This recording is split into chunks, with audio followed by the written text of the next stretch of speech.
I'm a journalist and author, Dilip D'Souza, who has chaired a session just now at the Tata Little Live Festival. So, Dilip, what do you make of literary festivals? How do they help you as an author, as a writer? How does it work? I'm not.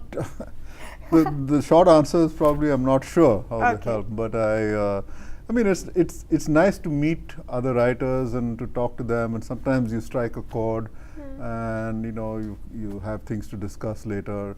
I think that's the greatest benefit. Of course, people. It's also nice because then you can sell your books or talk about your books and so on.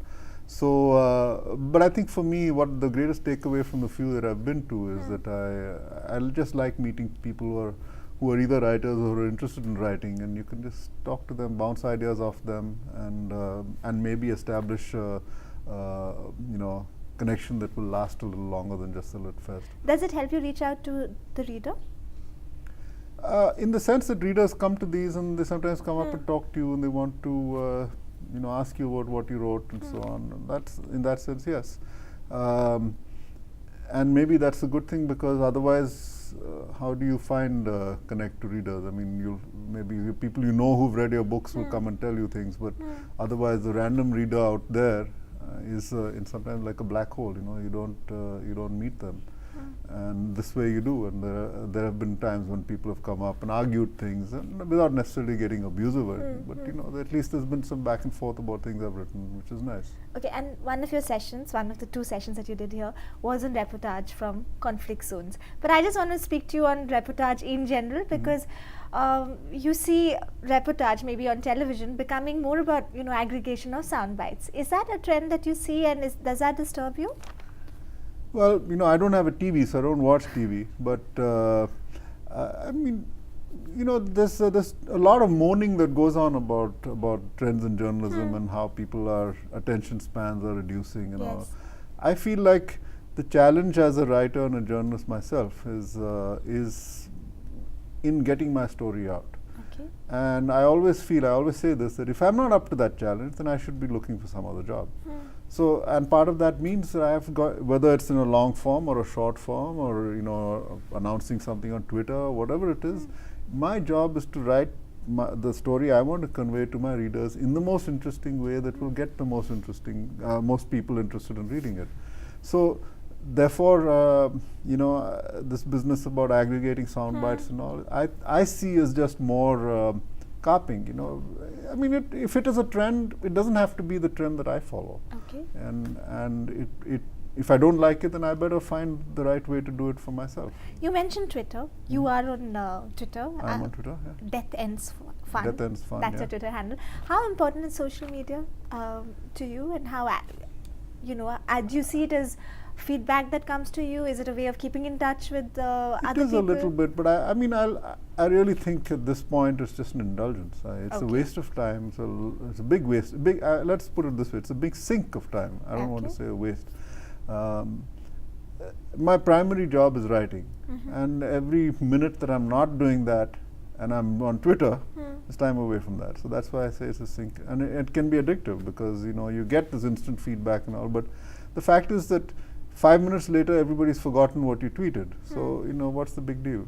I think it gives you this illusion of productivity. Yeah. You feel that you've contributed to some very meaningful discussion. And it's not, because the next day people will not remember what you were talking about. So, it's like one-day matches. Nobody remembers one day, which is why I like test matches. People remember test matches. And people don't remember T20 games, one-day matches. It's the same way with Twitter, I feel. So, whereas if I produce a reasonable long essay, let's say, or a book, then that's the kind of building of some legacy, and or some kind of building of a CV, a resume, whatever. But that's what I'm interested in. But who are the kind of takers, or what are the kind of takers for long form journalism that you find? Is it a challenge? Of course, it's a challenge. But I mean, that's the challenge I was talking about a little earlier. That it's the challenge of writing. It's my challenge to get my story out in an interesting way. And if I'm not up to that challenge, I should do something else. And part of that long form is like that. I like doing long form because it gives me the space and time to explore certain issues. But I also am cognizant of the fact that a lot of people don't like to read really long essays. So how do I get them to read what I write? If I'm writing a longish essay, I have to. I mean, you know, it's various rules of thumb that I apply. I mean, I feel it has to be very closely observed. These are things that work for me. You know, I have to have a lot of detail, or and the few times I've done those things, and I think I've produced something good. There have been responses that show that I perhaps succeeded. You know, at least people have been interested in those things, and they come and tell me months later, you know, you're the guy who wrote that article, and I really like that article. That's what gives me satisfaction. In that sense, does social media help in sort of disseminating it to a... Yeah, so it's a tool. Social media is just a tool for me, and I presume for a lot of other writers. It's so I can announce, read my article on Twitter. I mean, on Twitter I can announce, read my article, and similarly on Facebook or whatever it is. But it's not. That's just the tool. It's like a pen or like my laptop. Those are the tools I use for writing. It can't take over. Yeah, I don't see how it can really. You know, the writing still has to be done. Nobody's doing it for me. Okay. If I could just ask you about the rigor that goes into long form writing for people who are watching this, younger writers, what's the kind of discipline and the rigor that needs to get into that kind of writing? And you know, I'm not a good one for rigor and discipline. I don't have much of it in my life. You know, I'm very poor at disciplining myself, at fixing times for writing. But I think if you're thinking of writing long form, it's the point to remember, I think, is that it's not an opinion anymore. You know, it's not just something you toss off the top of your head in 500 words or 1,000 words. Which you could if you were just expressing an opinion about something. So here's a form where you have to try and back up what you say, and it's not just opinion, it's fact. You have to be good about your journalism. You have to, you know, if you make a particular statement, you need to tell me, the reader, you know, why do you say that? What are the little facts around that? What is the background around that? And if you're describing a scene, let's say, tell me some of the detail. I really think this is important in writing. Detail is very, very crucial because it lends authenticity, and I don't mean that in a false way. I mean, it actually builds up a sense of authenticity. If you can tell me, if you're describing a scene, let's say, you know, about where you went to report your particular long form story, tell me the little things, you know, like little the nuances. The name of the shop that was on the street, or you know, the butter that the guy ate, or whatever it is. There's a story I love to tell about this, maybe apocryphal, about this editor who used to send his reporters out to report, and before they went out, he would tell them, "Don't come back before getting the name of the dog." So the point being that if you go there to this wherever you've got a dog there, fine. Don't just tell me that there was a dog. I want to know the damn dog's name.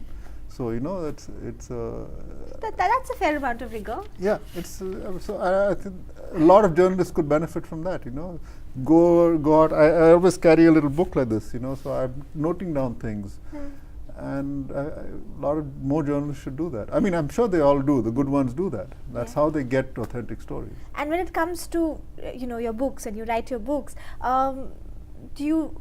What appeals to you? You write on a fair amount of social and political issues, like you've written on the Narmada issue.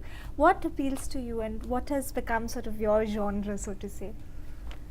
You know, I don't know that I have a genre. What interests me is big issues of justice and social issues.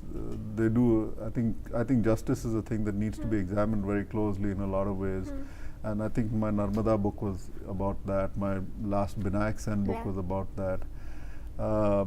I mean, I think really the theme, the idea in my mind in those books was that you know, we talk about respect for the judiciary and so on. I think respect means that we should all, as citizens, have a duty to actually examine judgments and examine what the courts are doing. And that was my attempt in those.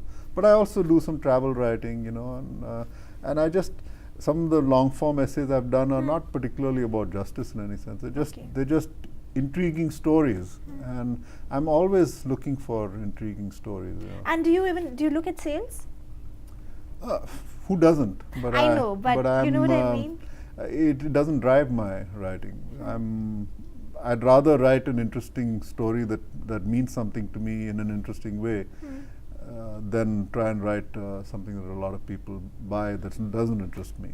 I mean, maybe having said that, it may be true also that if I am not interested in the story I'm writing, nobody's going to buy it because it won't be a well-written story.